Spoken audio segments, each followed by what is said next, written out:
Add to the stream. Yes. Can you hear me? Yes, it works. Perfect. Now Okay. it's much And better. Super. Now we can I see don't each seem to have an echo. I don't know why, but I don't seem to have an echo now. I've put some earbuds in. no echo. Everything beautiful. Everything perfect. Okay. Yes. Hello, the world. We are here. I'm Roxanne Phoenix. I'm filmmaker. I'm award-winning filmmaker. I'm musician. I'm world-schooling mom. I'm traveler. I love interesting people, and I love to introduce you interesting people. And today, I want to show you the real diamond because I got so excited when I met this woman on the Facebook.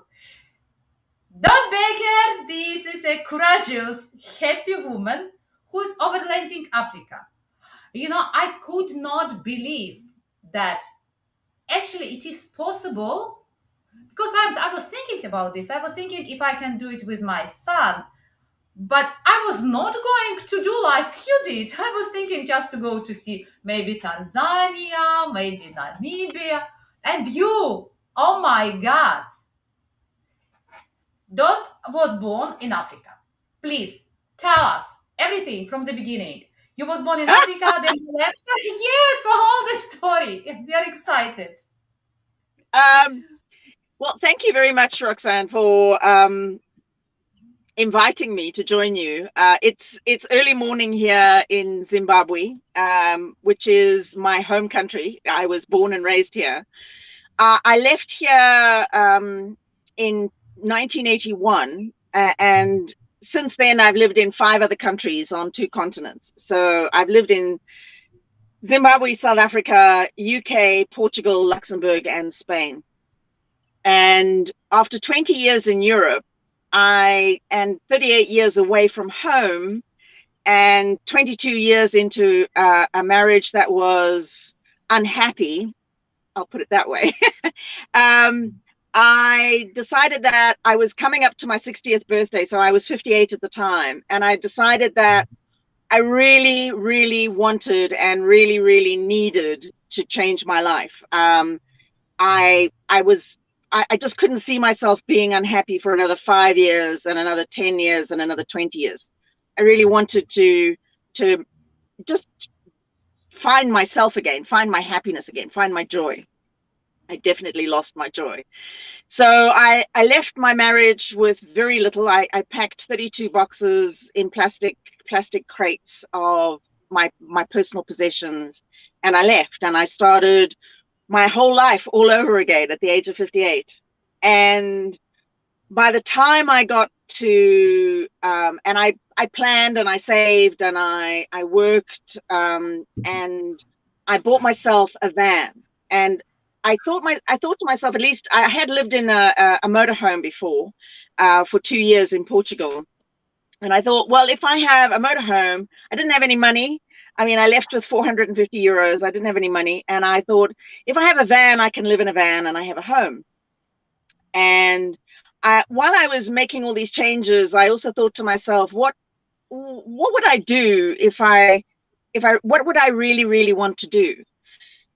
And I decided that I really wanted to come home. I had been a foreigner longer than I had been a local, and I was tired of being a foreigner. Even in English-speaking countries, I was still a foreigner.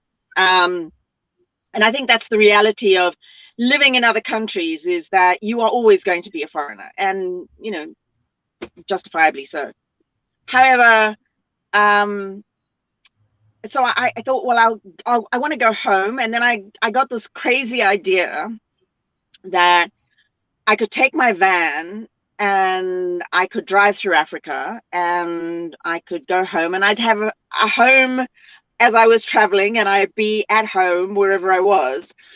And that idea, I kept it to myself at first, and then I spoke to a very wonderful African friend of mine who comes from Malawi, and she now lives in Luxembourg. And I told her what I was thinking, and she was, wow, that's amazing, you must do it. And I was like, oh, okay.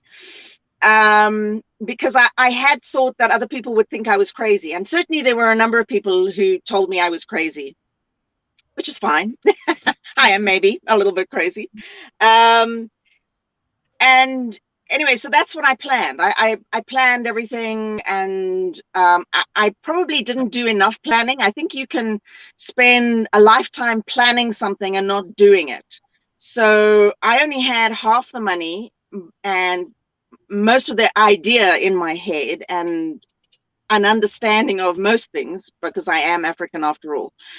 But so at 4 days before my 60th birthday, I got a ferry from Barcelona to Morocco, and I started what would be my 20,000 kilometer drive through 17 African countries, 18 being Zimbabwe, and doing 20,000 kilometers in my 20-year-old Ford Transit 2-wheel drive, which many people told me was not going to be possible. But here I am.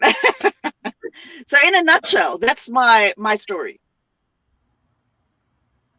You know, I think that those people who told you that you are crazy, they were just jealous. They were jealous because they can't do it themselves. Because they would like to do it. Because I did also many things in my life which people said, you are crazy. I moved to Australia when I moved to Australia from France when I was 5 months pregnant, and I actually came with 13 years old daughter with 5 months pregnancy and with 5,000 euro. Hello, Australia! We came to settle. So everybody said, you're crazy leaving France for to go somewhere. But we made it, and I never regret it. It was like a new life, and we discovered so much. And then we lived for a year in Mexico. And also everybody said, you are crazy, how you can do this? In Mexico, single woman with a child, you're an idiot. No, you're not. So tell me now, please. So actually, you decided to drive through Africa, or you decided to go home in Zimbabwe. So it was you wanted to see the whole Africa. That's why you took the drive, or because you actually you crossed the continent. It is not when Right. people want just to go home, they just take ticket and go home and buy car there in Zimbabwe. But you didn't do this. You wanted to overland the Africa. Yeah. So it started with, I want to go home to Zimbabwe. As you get older in Europe, you become invisible as a woman. And I felt that I still had a lot of, I'm a business coach by profession, and I've been doing that for over 20 years.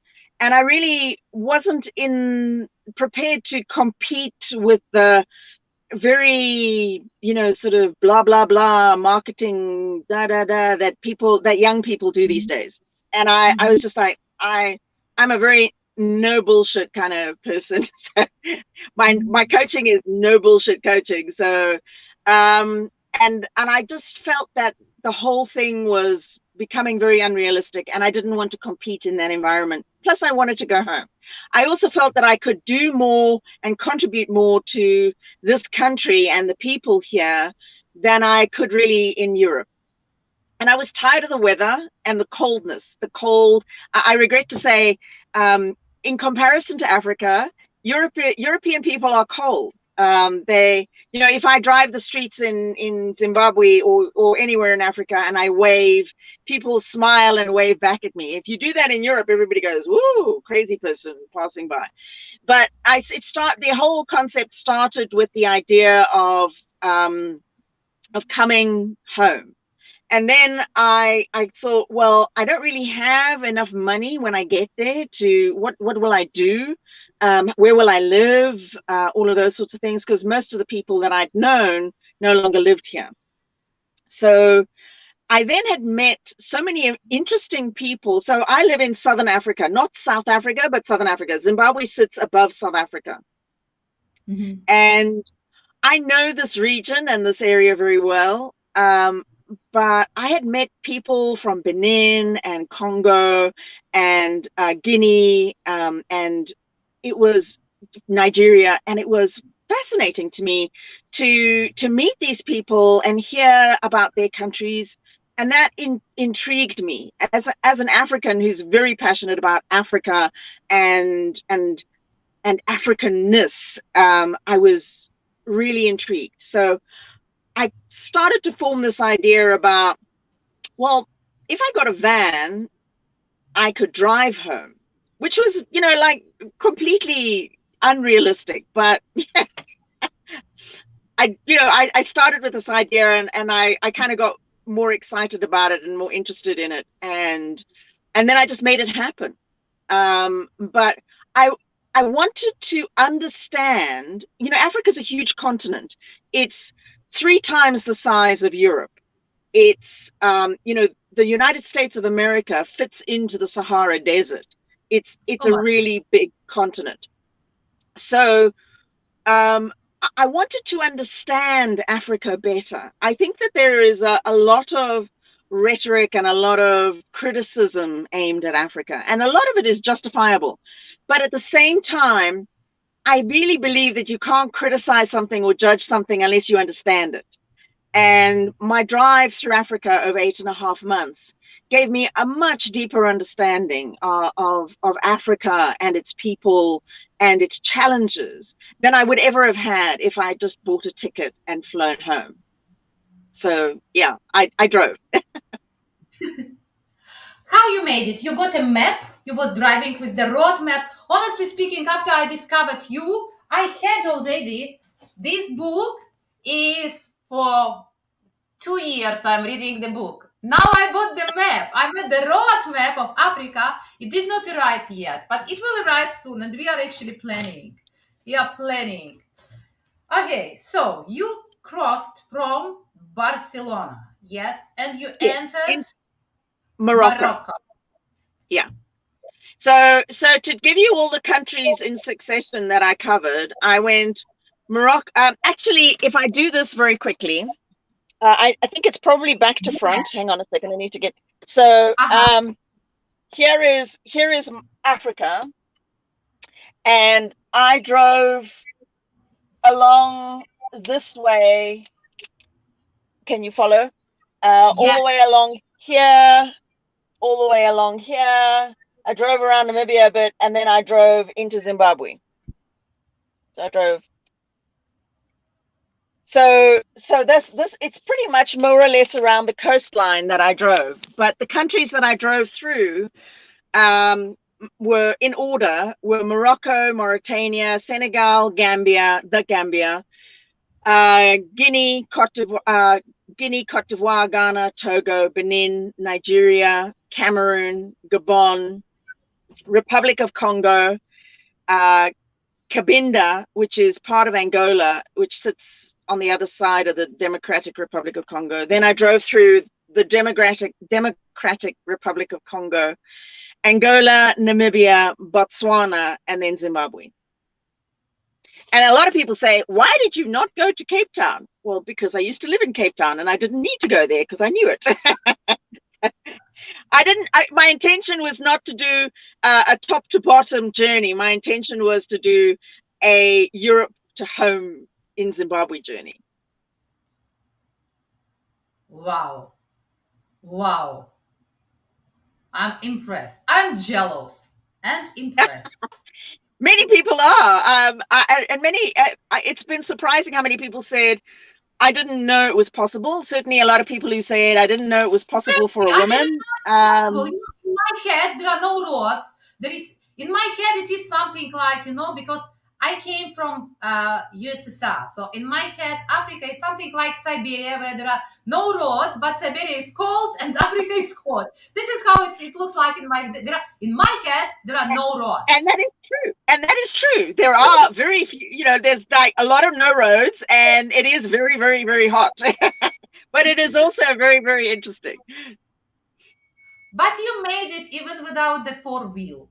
You made it with Yes, and I must say, I get a lot of messages from people saying, "Oh, you did it not in a 4-wheel drive, so I can do it too." And I don't want to dissuade anybody. I'm sure that anybody can do it, and certainly I have known people who have done in not in 4-wheel drives.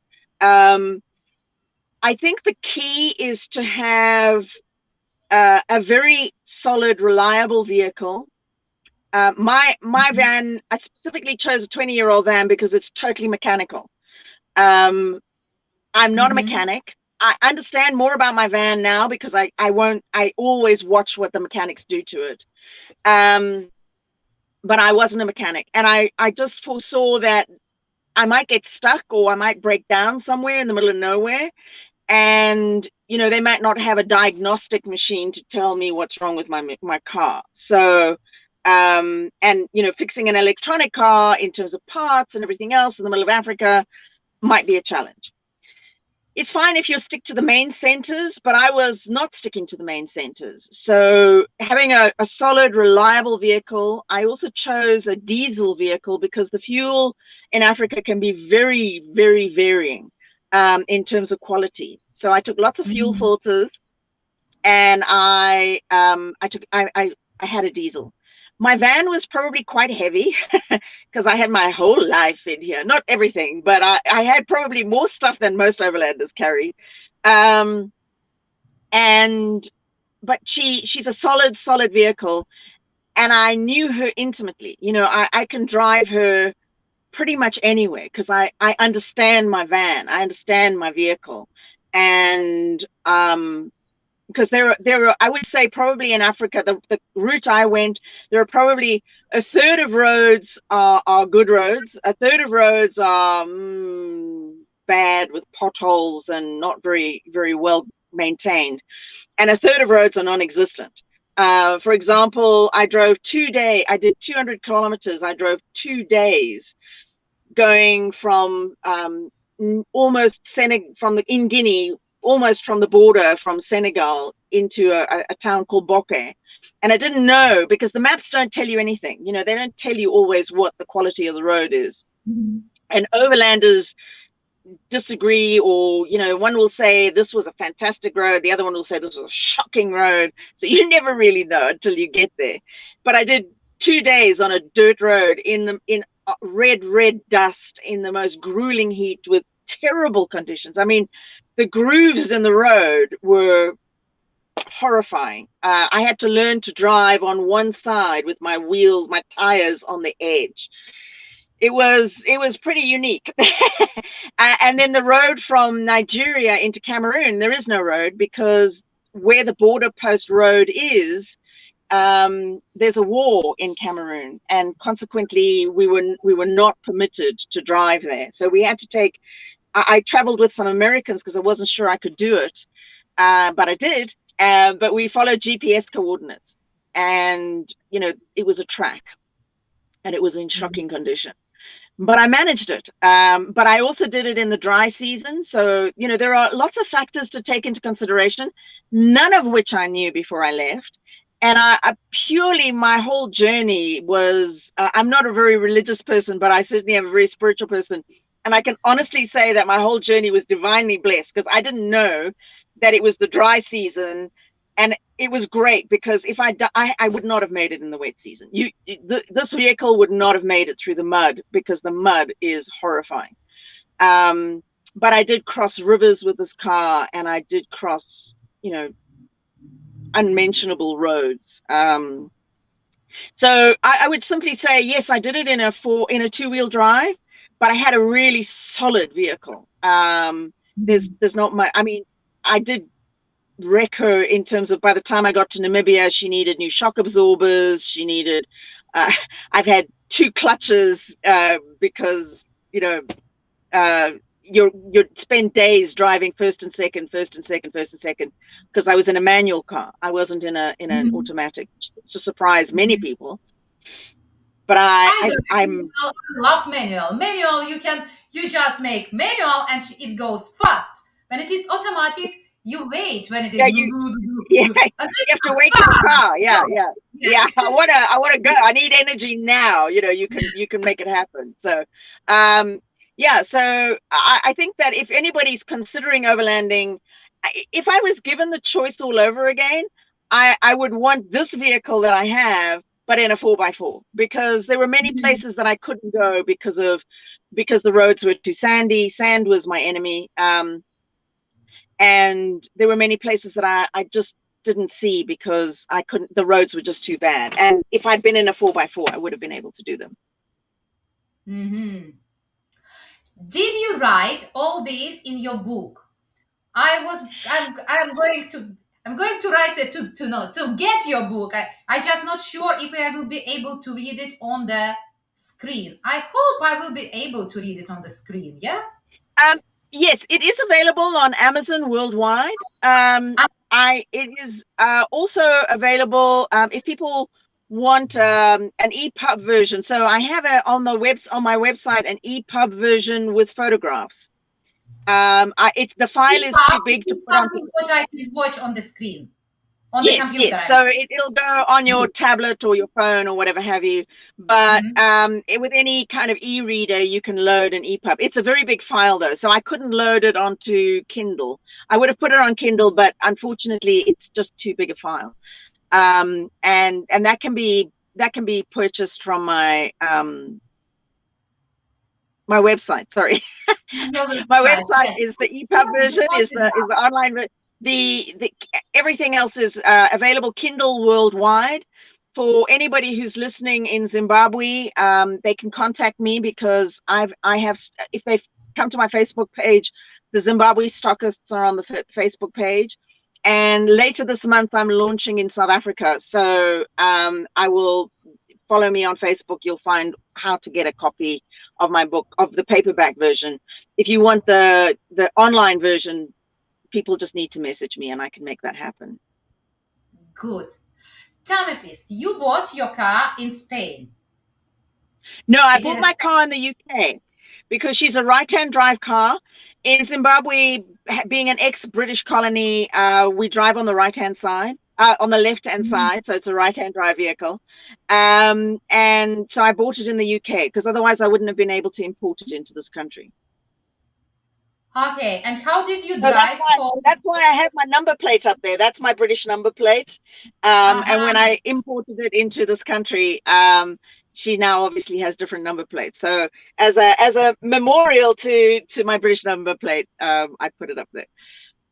Okay, so because it has the British numbers, and you actually, from the beginning, you drove to Zimbabwe and you said, I'm going home. That's why you got the chance to drive whole country with British number plate. Yes. I'm just thinking, where should I get this car? Okay, so you can the thing about, so for example, most of West Africa is French speaking, number one, and number two, people drive on the right hand side of the road with left hand drive vehicles. So on the right hand side of the road with a left hand drive vehicle. Not like in UK. In the UK, you drive with a right hand drive vehicle on the left hand side of the road. Like in Australia. Here we are driving. Just remember this: your steering wheel is always in the middle of the road. Okay. Yeah, so if you're in a left-hand drive vehicle, so what was great for me was I was in a right-hand drive vehicle driving through, right-hand drive on the right-hand side of the road. So I used to do something called drive-by shopping. I used to wind up, my window was always half open, and I used to just point at things on the side of the road, and I'd say, "How much is that?" Okay. And then I'd wave at them, and they'd bring me bread or fruit or vegetables or SIM cards or data. I could buy anything pretty much I wanted on the side of the road. So I never had to get out of my car. It was brilliant. But if you want to overland Africa, you can do it in pretty much any vehicle. The rules change constantly in Africa. So what I did 2 years ago, some of that's not relevant now. Plus, of course, we've had COVID in between. I managed to get here just before COVID. I arrived here in August, and by December, COVID was already starting to, 2019, COVID was already starting to make itself known. you can drive any vehicle. My recommendation, I didn't have a carnet. It's a carnet de passage, is the name for it. It's something that you pay a deposit and for what you consider the value of the car to be. And they give you a book with a number of tickets. You drive through at the border, you give them they'll sign you in and stamp you in. And it's a kind of a guarantee that you will be taking your vehicle back to its country of origin. Okay. And that because it happens with most overlanders. They don't, countries don't want you bringing cars in and selling them in the country. So it's a way to ensure that people have paid a deposit. And then when you bring your car back, so if I'd left in England with a carnet de passage, I would take my car back to England and I would get that money back. I didn't do that because I wasn't going to be taking my vehicle back. I was going to be, importing it when I got here. So I went on temporary import permits. So in most countries that I drove through, I had to buy a temporary import permit. That is not always easy anymore. Ghana, for example, it was very difficult. I did a lot of fast talking and, explaining that I was going to Zimbabwe and that my charity for girls' education was there and blah, blah, blah, blah. And eventually, I think the guy took pity on me and he let me get a temporary import permit, which was kind of like hen's teeth. It's very rare. So if people are considering overlanding, I would seriously recommend getting a carnet de passage. Other than that, make sure that you know the rules of all the countries that you're traveling through and their limitations and restrictions on temporary import permits. Is it possible to buy a car in Africa? I was thinking to fly in Tanzania because actually I have the Facebook friends. I believe, I haven't done it, so I can't say with any certainty. I do know people who have.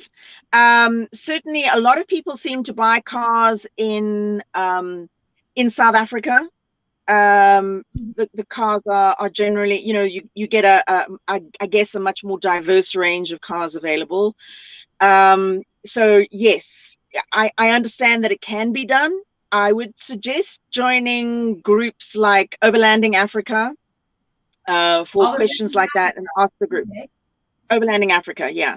If you're doing West Africa, there's a group called West Africa Travelers. A lovely lady called Chloe runs that, and she's very, very knowledgeable about everything that happens on the ground in West Africa.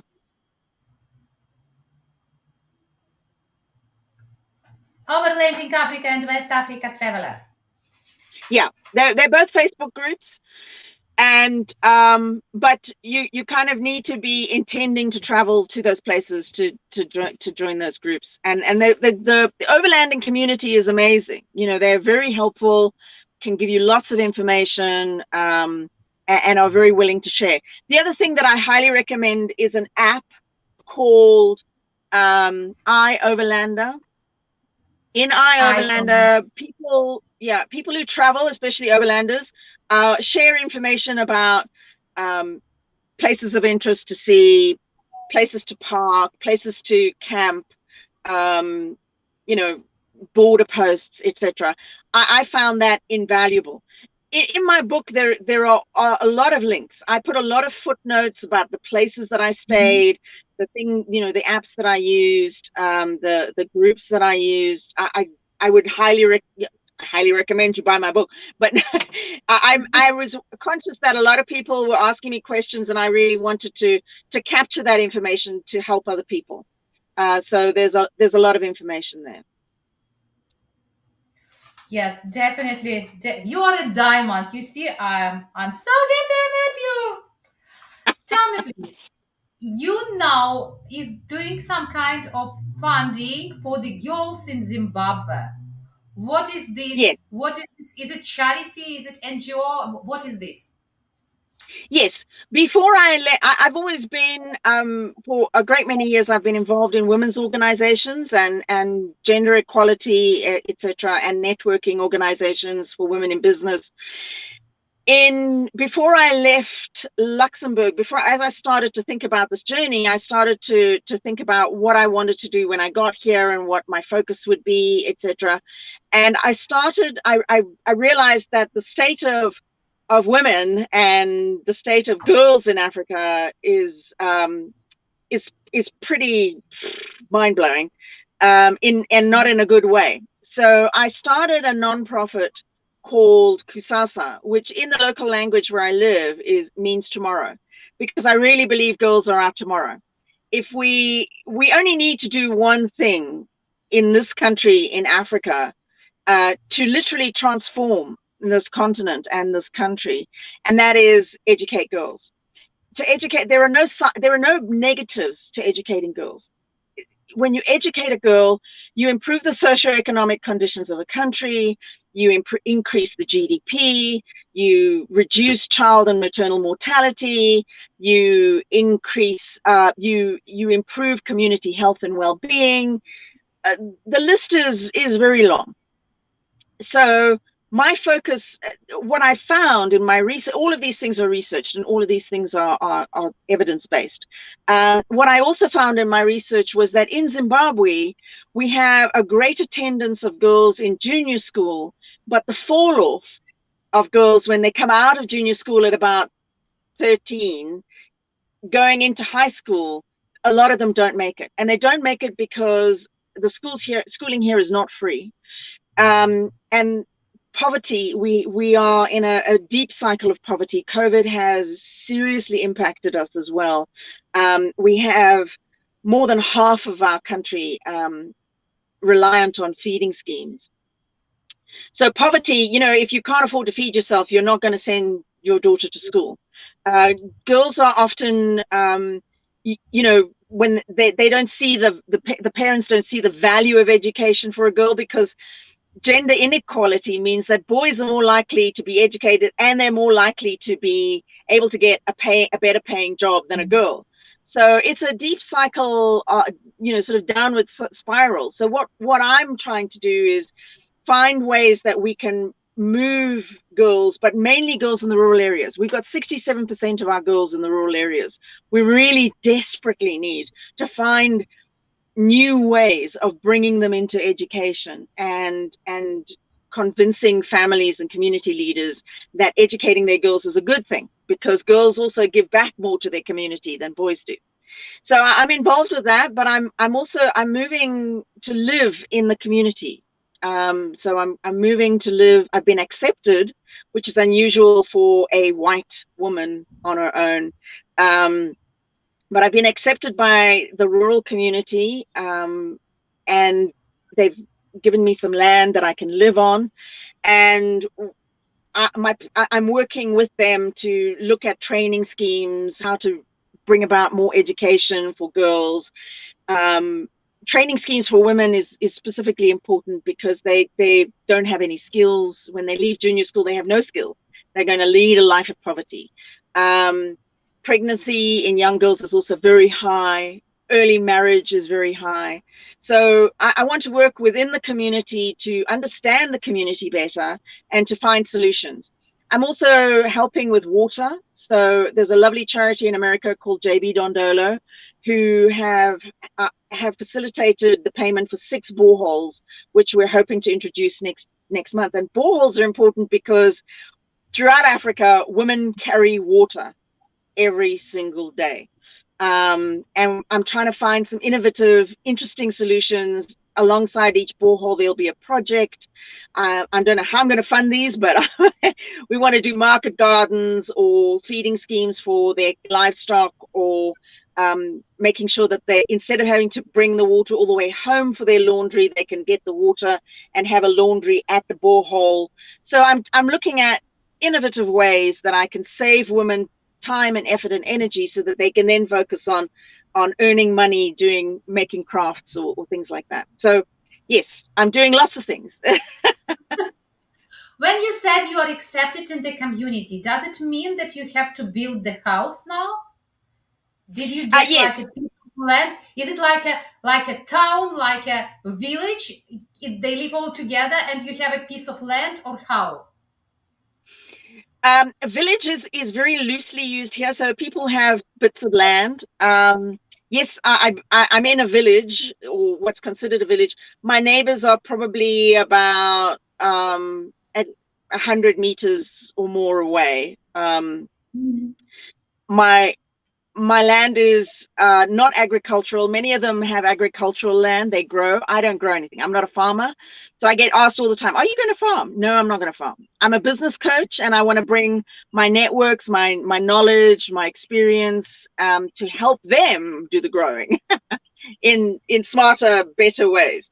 And so I have a piece of land which has a beautiful view, and it has an internet signal, which is pretty important to me.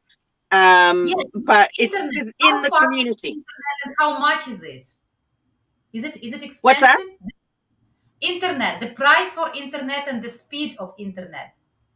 Internet is very expensive here in comparison. Mm. So I think to other countries, we don't have prepaid plans. You buy, it's literally you buy a monthly package. That's it. Our signal in the area that I'm in is pretty bad, but I'm going to have to erect a booster to improve the signal. But there is some signal because there are many areas that have no signal, Mhm. which is another thing that I'm trying to influence, is bringing more internet access, and improving roads and infrastructure, etc.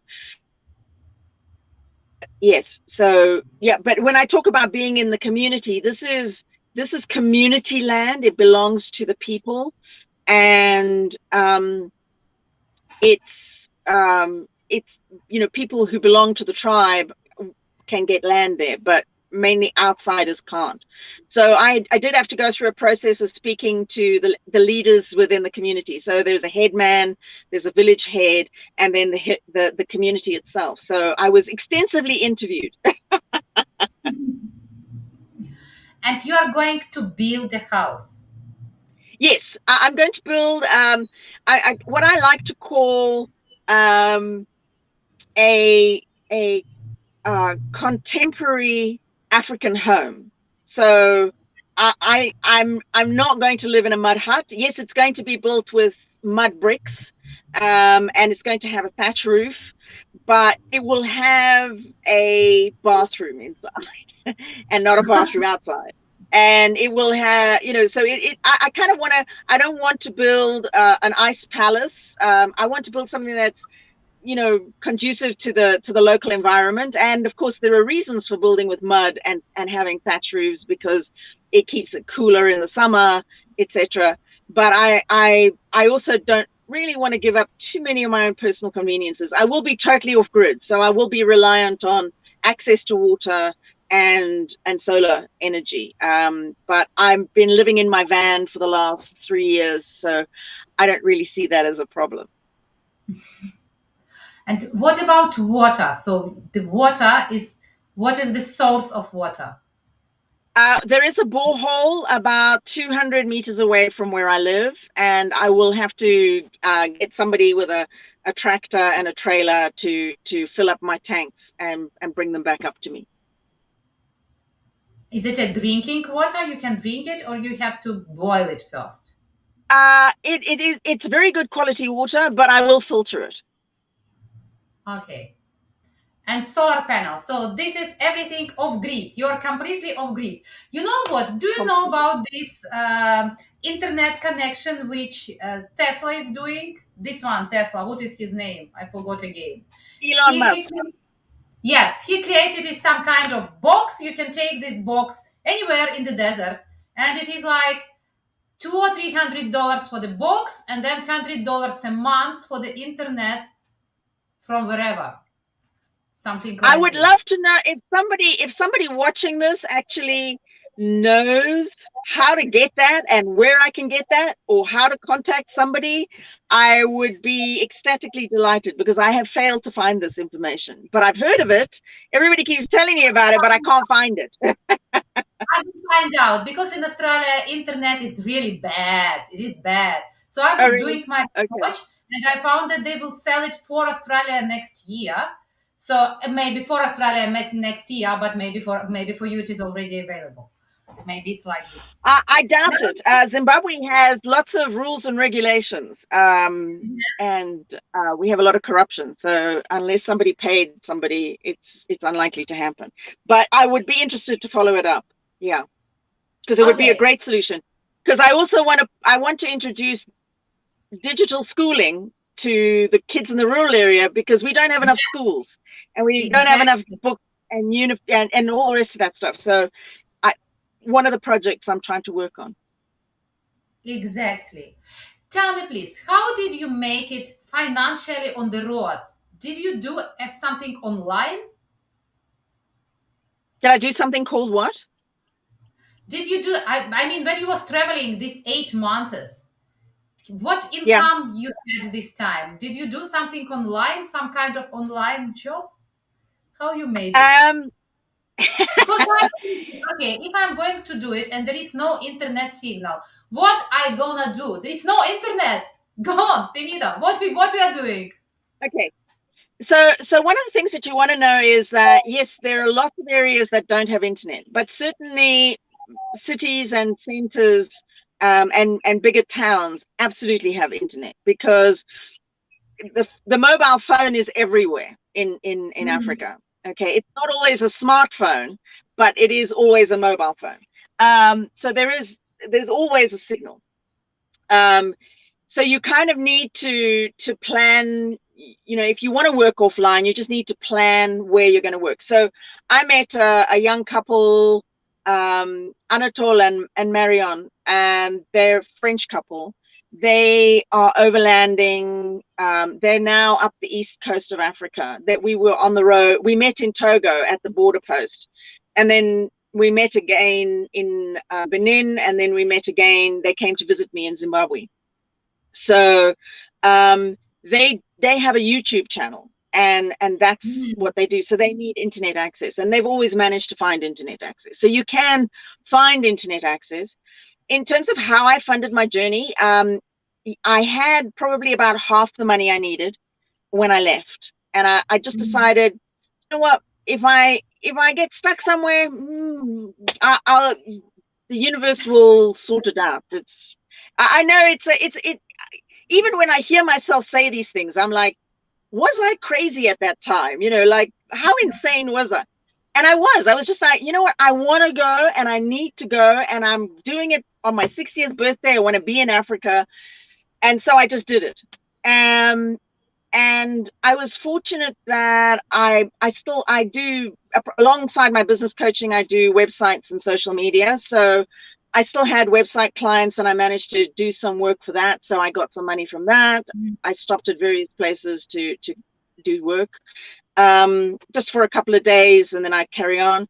And then my my followers, my community, stepped in and started to send me money. They believed in what I was doing, and there was a couple of times. I mean, I was in Benin, and I had to find a way to get into Nigeria, and I had to pay.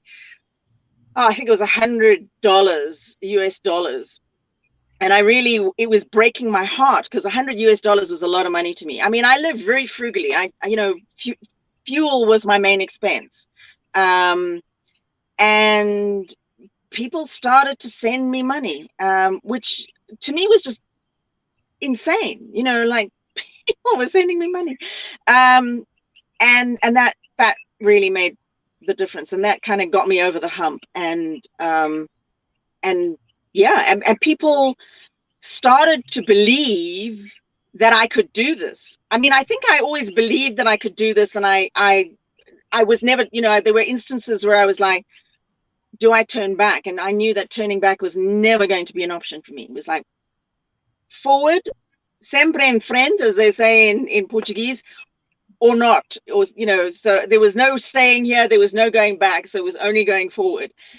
But yeah, so I managed to make it, and it was literally a wing and a prayer, and many marvelous, wonderful people to whom I'm immensely, unendingly grateful to, because without their support and their help, I would not be here. Wow. Okay, tell me please, on your route, what was the most interesting? What you will say that must be seen in your lifetime? Everything. Now you have to do this. Everything. Everything. People often ask me, what was your favorite thing? And I can't answer that question. I can honestly say that I saw everything, even the things that I didn't like were taught me something or showed me something.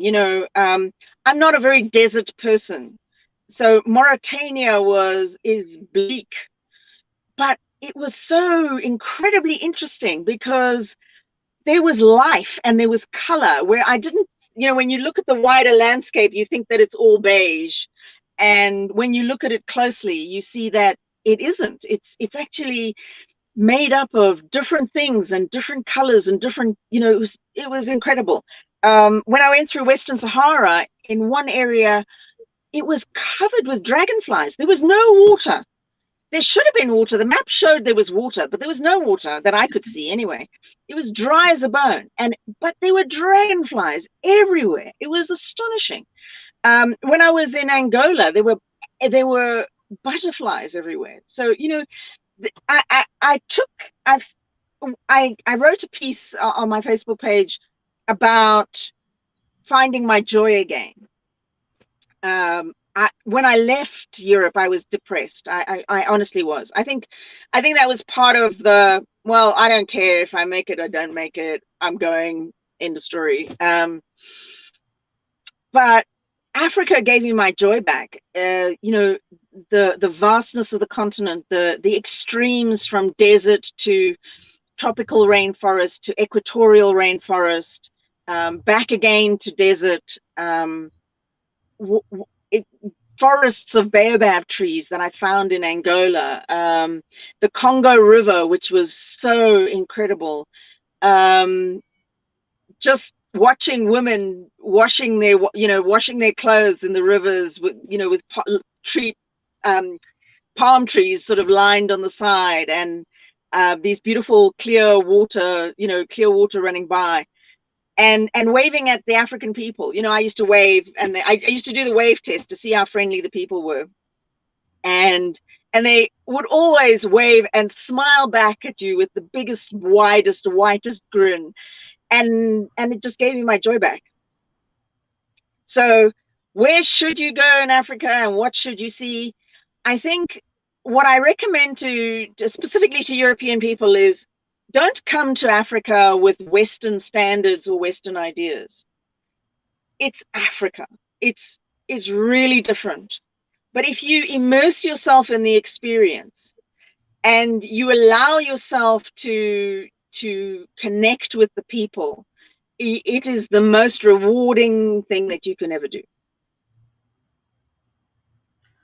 I think I'm not really European and I'm not really Australian, and I feel we have been in Mexico, we love it absolutely, and it is so huge difference between this world and that world. And this is exactly what I feel, that I need to leave this place, because it was always full of strict rules, and now it turned into the penal colony. Now we live in the penal colony.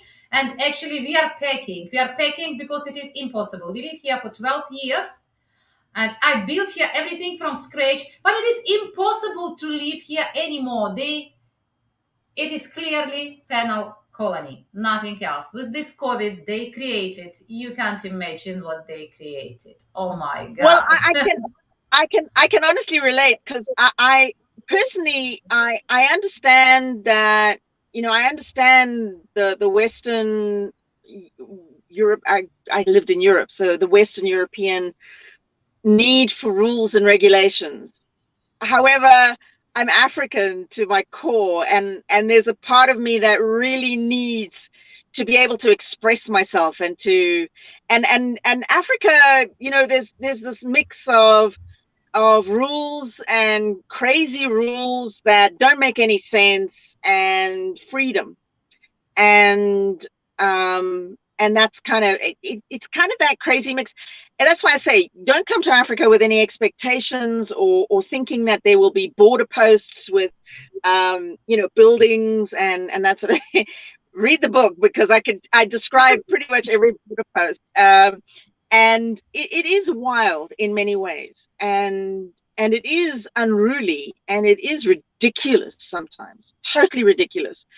But at the same time, it's, you know, your frustration in one instance turns into joy in another. It's that kind of crazy. And if you and a lot of people come to Africa and they fall in love, and they come back, or they come and they stay and they live. It's not for everybody, and I understand that, but there is something immensely special about Africa. I know that everybody says that about their own continent, but there is something definitely very special about Africa. What about safety and security? You are a single woman driving and sleeping in the car. Where did you park?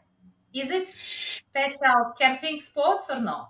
You said, don't come here, you're not in Europe. You're not in Europe. Yeah, campsites don't really start until you get to kind of Angola and Namibia. So if you're coming through West Africa, there really are no specific campsites. So mostly, this is where Overlander was very, very helpful. You know, people recommended places that they had been, and that gave. So I made the decision quite early on that while I am African and I understand Africa, I also was a woman on my own, and I wasn't taking any unnecessary risks. You know, this is my van, this is my life, and I wasn't taking any unnecessary risks. So, as well as the fact that it's incredibly hard to just park anywhere in Africa, because there are people everywhere. You're never alone. We always say in Africa, you're never alone, because within 5-10 minutes, you'll have a whole bunch of people around your car, you know, asking you questions and whatever have you. So I mostly stayed in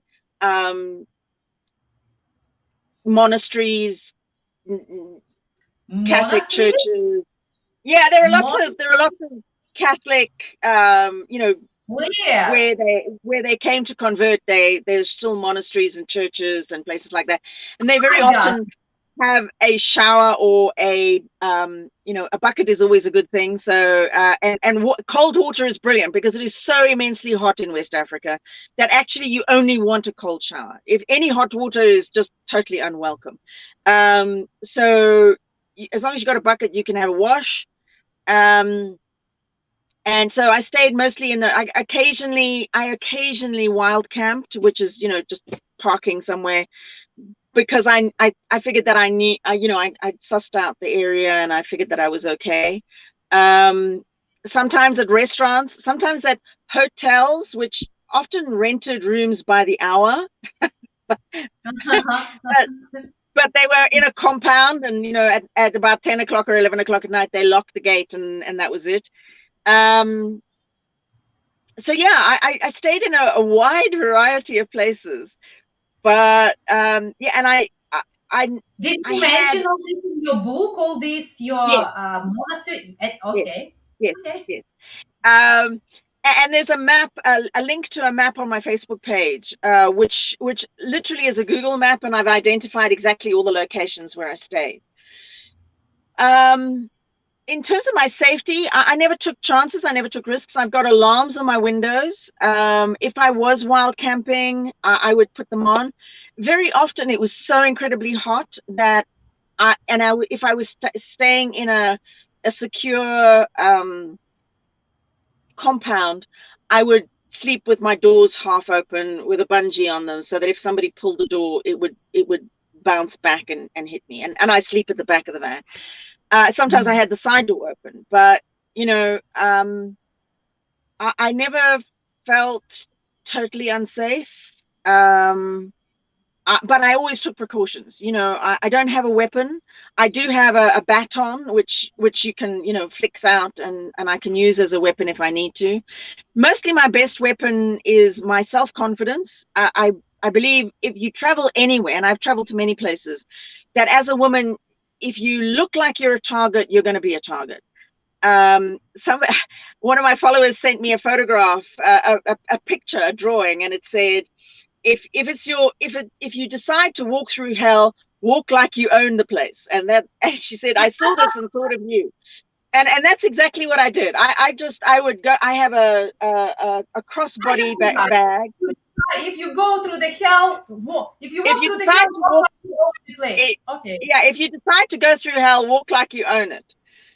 And Africa certainly was not hell, but you know, I understand the concept of the post. But I have a crossbody bag, so my passport was inside there. I could, if I felt unsafe, I would carry it in front of me. Otherwise, it'd always be behind me. And I would walk. I would always know where I was going. I would check my phone before I went. If I needed to check my location, I would stand aside. I see young girls standing in the middle of the road looking at their phone, and I'm like, whoa, you're such a target, standing in the middle of the road and paying no attention to people around you. You know, I always stand with my back. So, just sensible things to do. You know, don't look like you're a target, and you know, you'll be fine. I also am very strict about, you know, I got many marriage proposals. For a 60-year-old, I have to tell you, I got more marriage proposals on the road in Africa than I've ever had in my entire life, or 2 lifetimes. And then, and I was just polite and courteous, and no, you know, you know, by the time I got. Yeah, just by the time I got to Ghana, it was always the same question. You know, they would get my papers, and they would see that I was on my own, and they'd look inside the van and they'd go, "Are you on your own?" And I'd be like, "Yes, I'm on my own." Where's your husband? I don't have one. Oh, well, you need one. No, I got this far without a husband. I'm okay. No, but you need a driver. No, I drove this far on my own. I'm okay. No, but I can come with you. I don't need anyone with me because I came this far on my own, so I'm okay. You know, so I was always very polite, but I was like, no. So I didn't pick up hitchhikers except on 2 occasions, and that was no problem. But I was, you know, I read people very well, so I have a good, and I followed my instincts always. I think the thing that you learn when you're out on the road is to rely on your instinct. And if it doesn't feel right, don't do it, and don't stay there. If you're stopped somewhere and it doesn't feel right, move. You know, I've learned that over and over again. Always trust your instincts. But yeah, I think, you know, you need to be cautious, and we need to be cautious as women all over the world, no matter our age. Yeah. But I think your attitude, you know, I'm very much, when I'm out and about, I've got a don't fuck with me attitude. Sorry about the swearing, but Yeah. I think that is incredibly important, because if you look vulnerable, you're absolutely going to be an easy target. Yeah.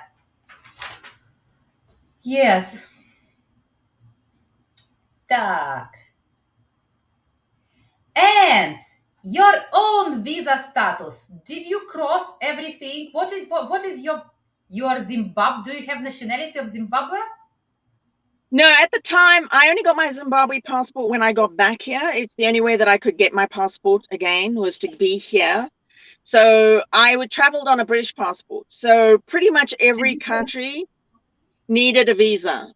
And you kind of plan that 1, 2, or 3 countries across, but you need to have the exact date that you're going to be crossing into the country. You can cross after that date, but you can't cross before that date. And most visas are only valid for 30 days. Oh my God, it's complicated. Yes. And you can get the visa on the entrance, or you have to go to the embassy? No.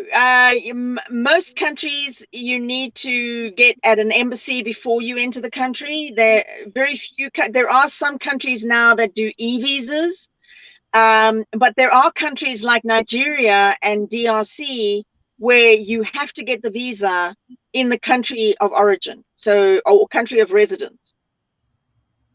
So if you're In the living in country of Australia, for residence. example, and you started your journey, you would need to apply for your visa before you left.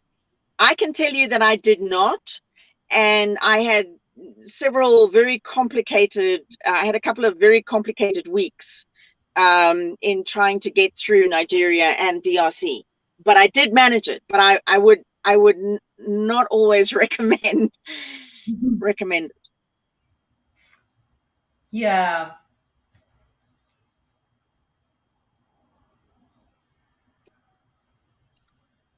Why you left Africa on the first 30 years ago, 38? Why did you leave it, Um, actually, from the well, beginning? when I left this country in 1981, it was a year after independence, and there was a violent outbreak between the two armies at the time, the Mm. two African Party armies, in um, a place not very far away from where I lived. And we were concerned, my first husband and I were concerned about that violence. And he got an opportunity through that to leave the country and go to South Africa and work. And so we left. I was 22 at the time. So Mm.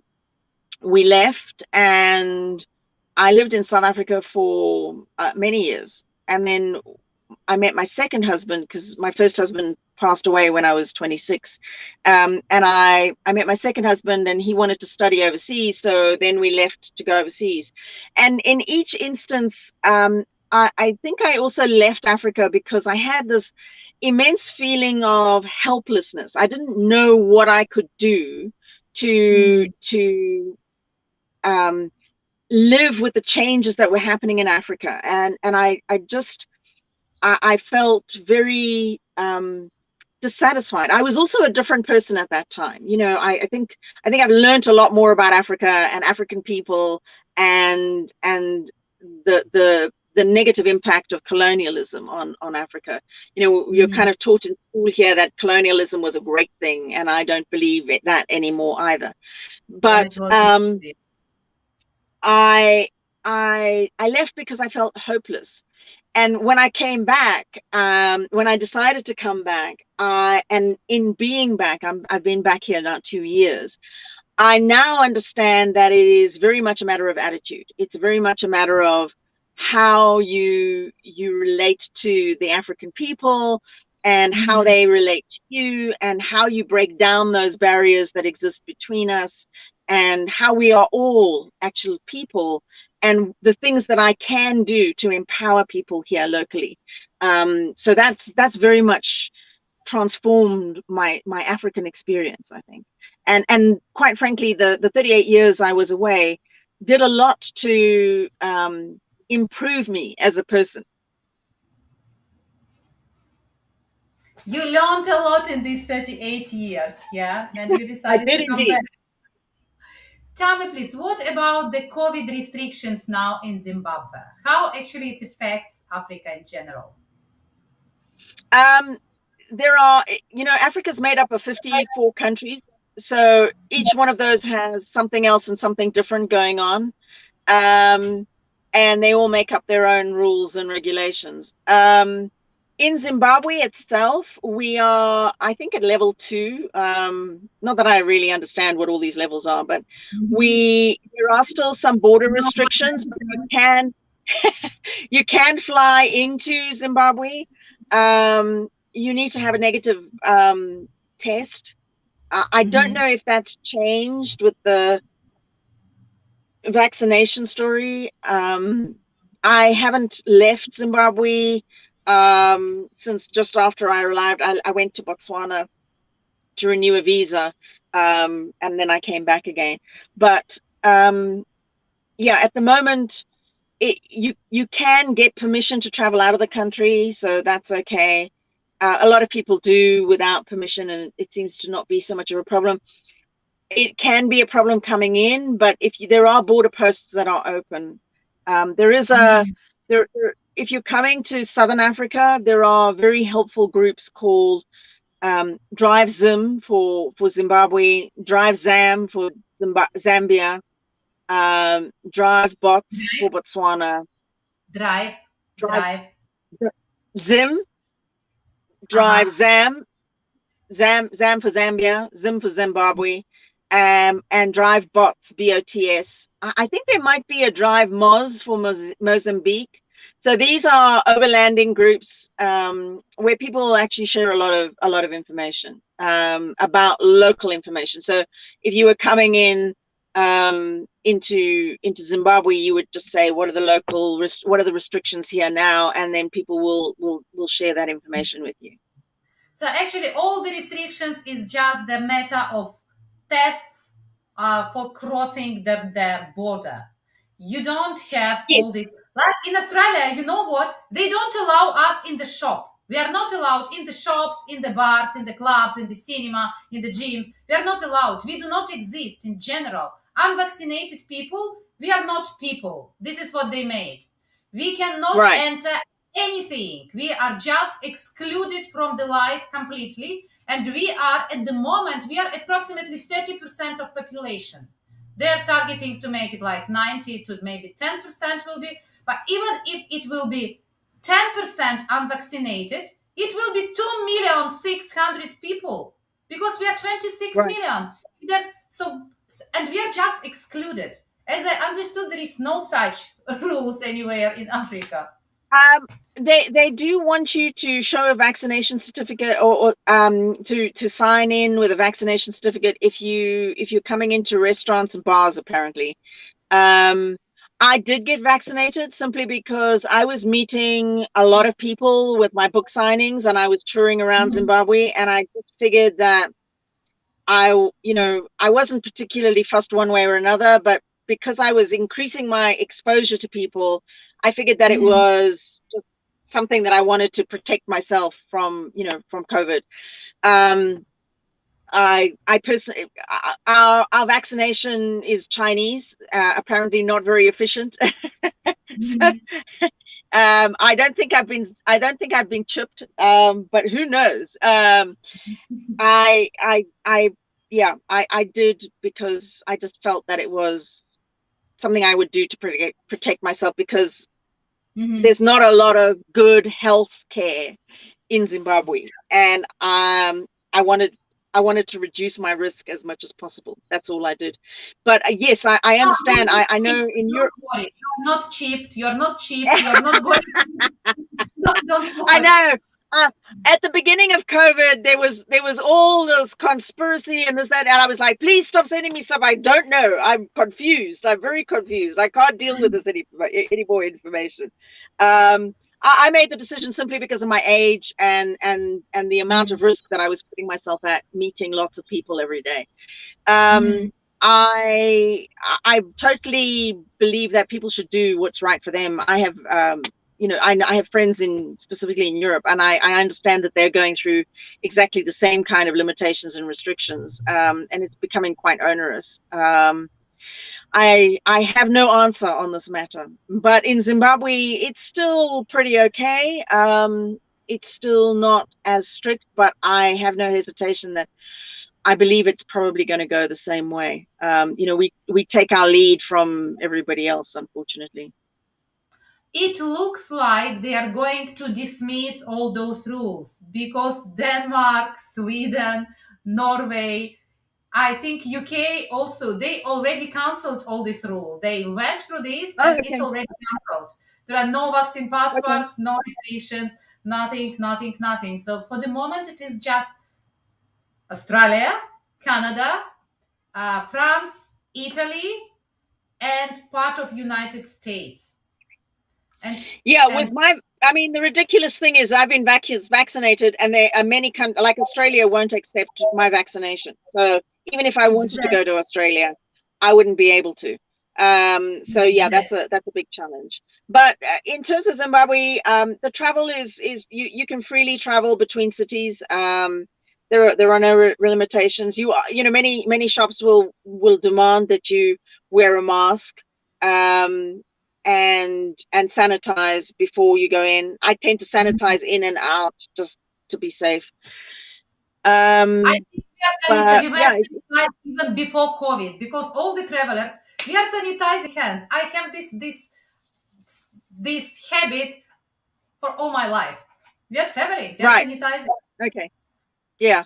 So at the end of the day, it's not very onerous here. I can say that much. So But I don't. I have to confess, I'm so busy doing other things that I don't really keep abreast of all the latest trends and arguments and debates and whatever about it. I think everybody has the right to choose. yeah, the End thing of. is that with AstraZeneca, it is side effects with the blood. With the Pfizer, with the blood clots. With Pfizer, it is side effects for the heart. Moderna was banned is in several European countries now. So actually, what they are doing now, I believe that they don't know what they are doing by themselves, because they did not try it for a long time yet, and they're just doing clearly business. And I think that your Chinese is much better because it is not yet business, it is really vaccination. So we Yeah, decided it's also no. apparently the most expensive vaccination, and somehow the poorest country in one of the poorest countries in Africa managed to get those. I don't know. Anyway, as I say, I think it's just a matter of choice, and I can't say Yeah. I can confess to not being abreast of the latest trends or information about it. Tell me, But please, it what is, is if you are traveling, it's very much worth checking on the local everything? overlanding groups, because there are many countries that are currently still closed. There is talk of a fourth wave. I was going to go to South Africa, but I've decided not to, simply because I just don't want to take any unnecessary risks. And when when this has burnt out, because it will, it has in every other pandemic has eventually burnt out, or diminished, whether it's through vaccination or through nature. I don't really know, but I still would like to travel, and I still would like to do a book tour of South Africa, and I definitely would love actually very much to do East Africa. I'm very interested in comparing and contrasting the other side of Africa versus West Africa. I think there are many places that I would love to go and see there too. So I'm hoping that my travel days are not yet over. Of course, you're just in the very, very beginning. Did you see wildlife? A lot of wildlife, yes? No. I went to a game reserve in Ghana called Mole. And it was, in comparison to what I know we've got in our country, we have a wonderful game reserve called Hwange.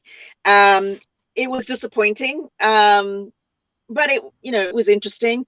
I did purposefully go to see chimpanzees in Guinea, and that was incredibly amazing. That was a real thrill for me, because we don't have chimpanzees down here in Southern Africa. We have the big five, lion. What is the big five? If I can remember the big five. Anyway, we have lion, we have rhino, we have cheetah, buffalo, and elephant.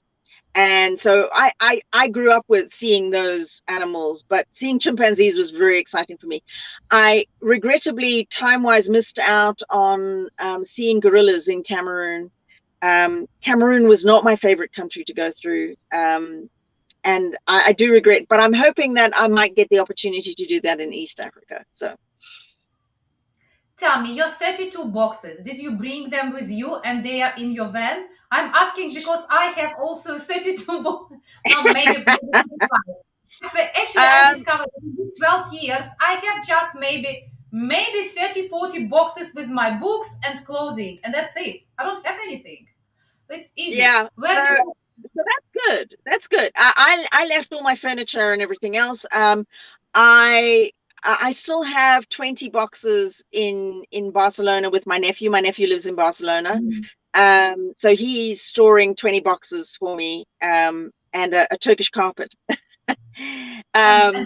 So I'm still trying to, the problem has been, it's been COVID on, COVID off, COVID on, COVID off, and I've just not had the opportunity to really sort that out. I would like to I probably will get them to throw away a bunch of stuff, and I guess it may end up being only about 10 boxes and my carpet, but I would like to get those here, and find a way to ship them here. But yes, I put a lot of stuff. When I packed up, I specifically looked at what I would need in my van and packed that. There were a lot of things that I needed to buy for my van, but yes, there were a number of boxes, probably about 5 to 10 boxes that ended up being, things like bedding. I didn't have to buy bedding. I didn't have to buy pillows. Didn't have to buy towels. Those sorts of things all came with me. It came with you. It came with me. And it is in your van. It is in my van. Well, it was, and now I've cleared most of it out. I'm storing it with a friend. At the moment, so that my van is lighter and I don't use as much fuel. I'm in the process of building my home in the Matobo, which I hope in the next month will be done, and then I will move those things, and then I'll probably be sleeping on the floor for a while because I don't have any furniture. And it is possible to buy some kind of furniture there in your area. I think it has to be beautiful African style. It has to be something very unusual. Furniture is very expensive here. Secondhand furniture is very expensive here, and they tend to go for a Western style. So what I really want to do is I really just want to move into my house, and then I'll work out the furniture situation, I'm sure, as I go along. Are you going to build your house yourself, or you will hire someone? Because no, we were thinking. Yeah. Sorry, you were thinking. No, I build this house from, they're building now from the soil mixed with clay. This is what we were thinking to do. Yes. So it's literally the local soil, mud. There are areas where there are clay, mud, and they make the bricks and they dry them out in the sun, and then you can build with them. Not very far from where I'm living, there's a guy who's made bricks. So I'm starting with 10,000 bricks, and they will all be mud bricks. They won't be commercially made bricks. They'll be literally made by the guy out in the bush. And that will be the structure of my, as well as concrete and cement, of course. But yeah, so there's also a tradition in the area of painting houses. So there's a marvelous project that I volunteer for called My Beautiful Home, and My Beautiful Home Zimbabwe. And I'm hoping that I'll get some of the ladies to paint my home once it's done. How long time you think it will take? Building the house shouldn't take more than a month. Really? Yeah. Oh my it's God. Very simple. It's literally 2 huts with a section in between. One is my bedroom, and a place for my office, and a hallway, then a bathroom, and my kitchen and living room area will all be one. I mean, it's just for me. People say, yes, but we want to come and visit you. And then I'm like, well, you better bring your own accommodation, because this is my place. Are there any land for sale for foreigners? Is it expensive, by the way? This is community land. It isn't for sale per se. You can be given land. It depends on, what they'll give you land if you can evidence that you're doing something for the community. So I've already been working with the community and doing things with the community. They're very, very, very eager to have people who will come and help and improve and show them different ways and train people and that sort of thing. There is land available to buy in Zimbabwe, totally, but this is community land. This is I can't even describe it because I don't think anything like it exists. It's kind of like a nature reserve, but for this specific tribe. So these people, this is their land. That it belongs to the community. Where I'm living is also actually falls within the UNESCO cultural landscape of Matobo. So it's actually, where I'm living is a cultural landscape, UNESCO recognized cultural landscape. We have thousands of examples of sand rock art, ancient sand rock art in the area. So it forms part of this. What is it? Sand rock. San are like the original people way back. So some people call them Bushmen. There are different Khoisan, San, we call them San people. They were originally in that area before the Ndebele people from Southern Africa came and migrated into the area. I got it. Dot, you look like absolutely happy woman. What is happiness? What is it? If you need to say, what is your definition of happiness? Happiness, I find, is a fleeting obsession that we have in the world today, is seeking happiness. Firstly, happiness is only something that comes from within. You can't find it anywhere else.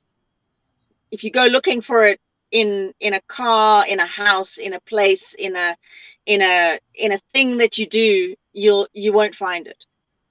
It may find you, but you need to find happiness within before you can find happiness without.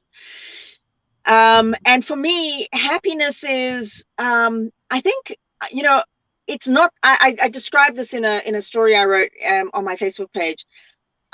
When I left Europe, as I said earlier, I was depressed, and what I found was my joy. I found joy in the small things, like I described, the butterflies and the dragonflies and the mahogany trees that I saw growing, and the landscape and the people and the smiles of the people and the children dancing and playing in the sand, in the dust. I found my joy. I found, better than that, I found contentment.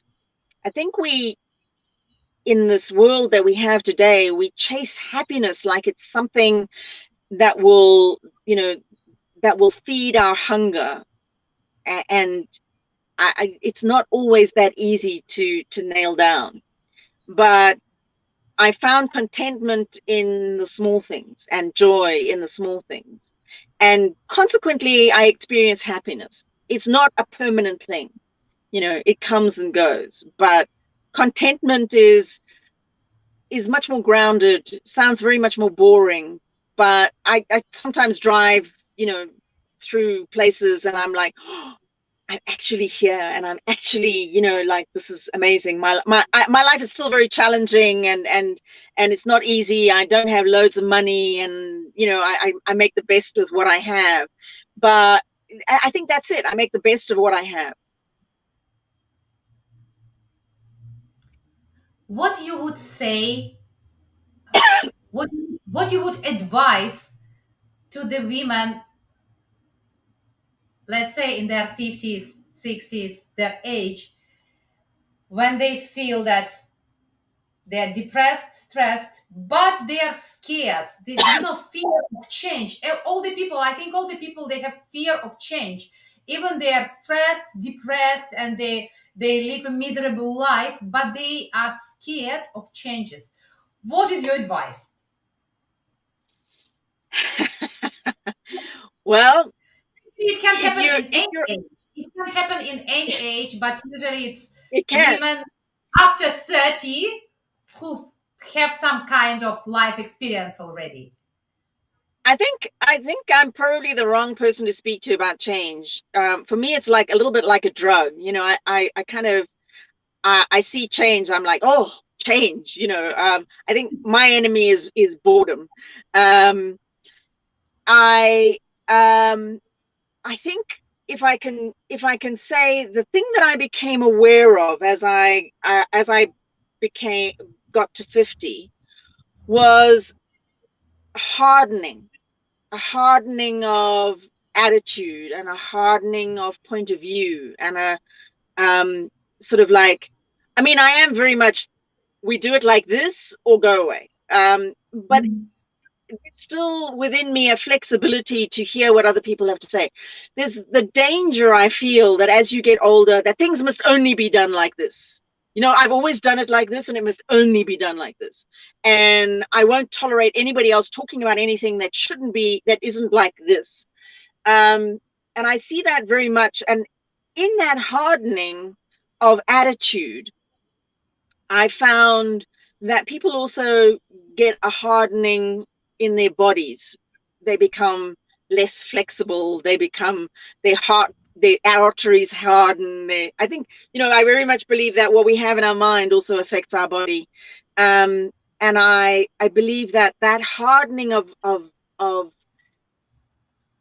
you know, you can't get to 50 without having disappointment and regrets, and horrible things happen to you, and people doing inexplicable things to you, and life just dealing you hard blows. I mean, if that hasn't happened to you by 50, then wow, fantastic. Unfortunately, I've had all of those things happen to me. And I became aware of my own attitude, and I decided that I didn't want to be that person. That also had to do with being in an unhappy relationship. And I just came to the conclusion I didn't want to be that person. And as I opened up my attitude and my mind and my being, I just discovered that that things need to change. So there's the quotation, which I think belongs to Einstein, but please forgive me if I'm wrong. It says, doing the same thing over and over again and expecting something different, a different result, is the definition of insanity. You can't do the same thing over and over again and expect something different to happen. And I see this all the time. People want something different. They see it in the, you know, in perspective ahead of them, but they are unwilling to do something different. And unfortunately, that means change. Something needs to change within you, around you, the place that you're in emotionally, internally, in order to get to that thing that you really desire. You can't get there unless you change. And a lot of people see change as this terribly bad thing. I tend to, I guess I'm a very risky kind of person, and I've lived in 6 countries on 2 continents, so you know there's part of that. But I think change can so bring us to whole new places. And I mean, people thought it was impossible that I'd come to be here doing what I did. People thought it was impossible that I would be able to live in the Matobo where I'm moving to. I seem to be doing impossible things, and I never thought that they were impossible. So change, you know, attitude makes my life worthwhile. I would rather be changing and moving and learning than be in a dark corner. I believe that changes actually can give the life extension. That when you have something new, it's like the new beginning. It's like new piece of life. Something like this. It is morning now. What are you gonna do today? At your side, it is what, 9:30? It is now 9:30. Yes. What is your plan for today? I have some proposals to put forward to some different organizations, because I'm trying to fundraise for various projects that I'm doing. So that will take up a lot of my day today, and some preparation for a fundraising meeting later this week. And yeah, and I need to do some work on my website. Are you in love with the life now?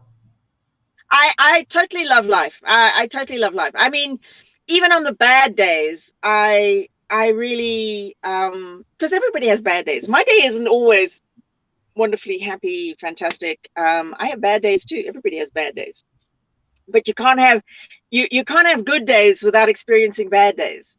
Just like you can't have Yes. bad days unless you experience good days. Otherwise, Just to you know. live a flat.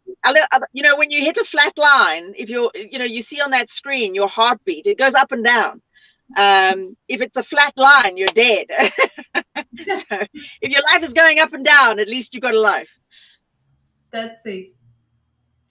Dot, I'm so happy we had this speech today. And Thank you.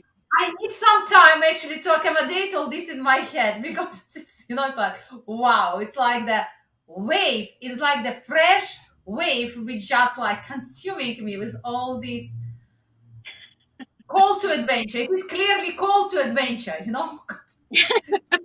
Adventure, absolutely. Call to adventure. Yes. Thank you so much. And Thank you. maybe we can definitely we shall keep in touch. And I Absolutely. will It's been and it's I been will lovely. post Thank you very much for the opportunity. I will post all those links where they are Okay. Okay. to all your communities and everything. I will post it separately. No And problem. that's it. Do you have any questions? Thank Do you you. want to? Oh, that's it. Thank you, Dot. Thank you. Thank you so I much. don't know if you've got. I don't know if there are any questions. Sorry. I need glasses in order to see closely. You know what? I Oh, can it's my see the quality of our interview was very good. It is perfect. good. Video and audio, everything good. All good. Good. Everything good. Thank you. Thank you, Dot. Thank you so Take care. much. It was Dot Bekker. It was Overlander, solo Overlander of Africa, author of the book, and a great community leader in Zimbabwe now. And she's going to have her home in Zimbabwe and she's going to build it. And are you going to film actually everything what will be? Or at least, yes, how you will build this home? This is another adventure. We want to know this. It's all going to be on my Facebook page. Yes. Okay. Thank you. Thank you, Thank you. Dot. Bye bye. Bye. Bye bye bye bye bye. Так. How to go out of here?